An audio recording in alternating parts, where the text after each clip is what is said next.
Welcome to IRONCAD tutorial for beginners, part 1, titled Workspace.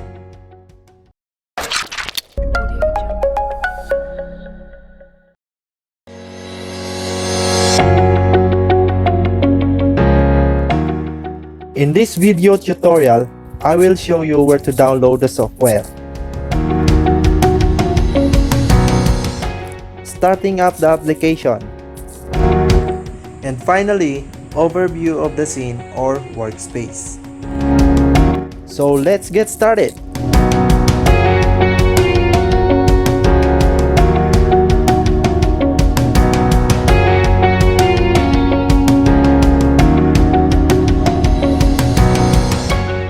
First, we need to download the software from their web page.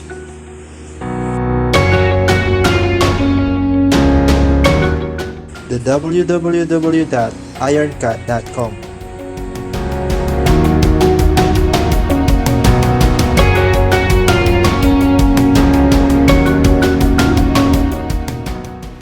You will find this rectangular blue tab labeled Try IRONCAD Now.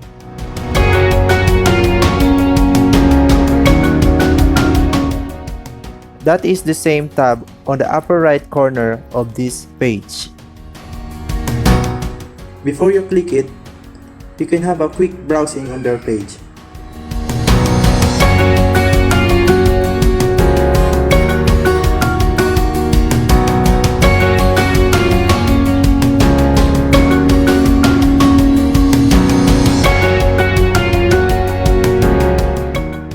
Okay, click the rectangular tab and it will open a new window, the request form of your free trial.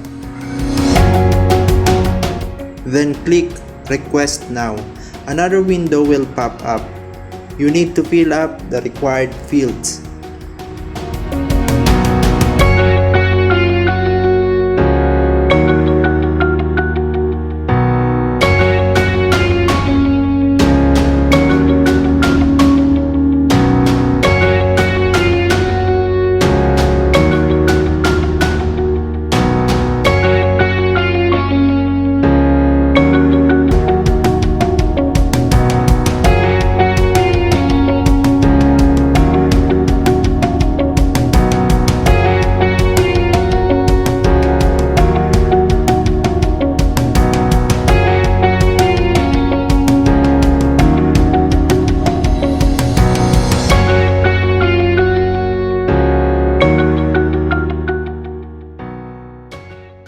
This is how startup window looks once you launch the app. There are three options: the 3D scene, drawing, and draft. In the 3D scene, this is where you can create a new 3D scene document. Drawing, this is where you can create a new 2D document for detailing 3D scene. And the last one is the draft. This is where you can create a new 2D draft document for creating 2D and or for detailing 3D scene. We will start with the 3D scene. Once the scene is created, you are presented with the IRONCAD standard interface or workspace. At the top, we have the standard ribbon bar. As you can see, there are various commands that are grouped together.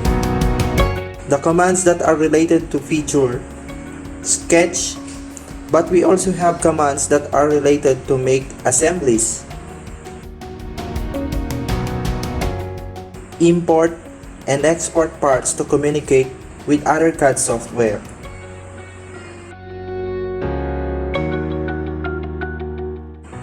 Sheet metal commands that are related to work in sheet metal works.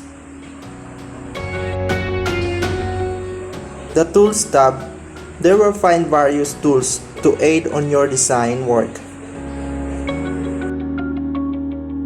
Visualization tab shows various tools to help you to make and render a realistic images of your work design. Annotation tab and Command tab. It contains a variety of basic commands. And lastly, the Add-in tab allows you to work with add-ins in IRONCAD.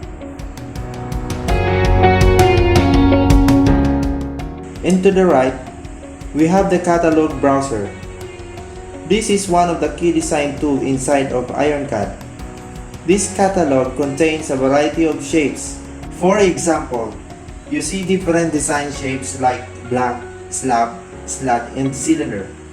These are shapes used to add materials to the scene. And the shapes with letter H are used to remove materials. To add a shape to the scene, we use drag and drop method. Just left click and hold, drag, and release the left mouse button. Then we have a part in the scene. Now we go to the left side, the scene browser. The scene browser gives us the information about the components we have in the scene.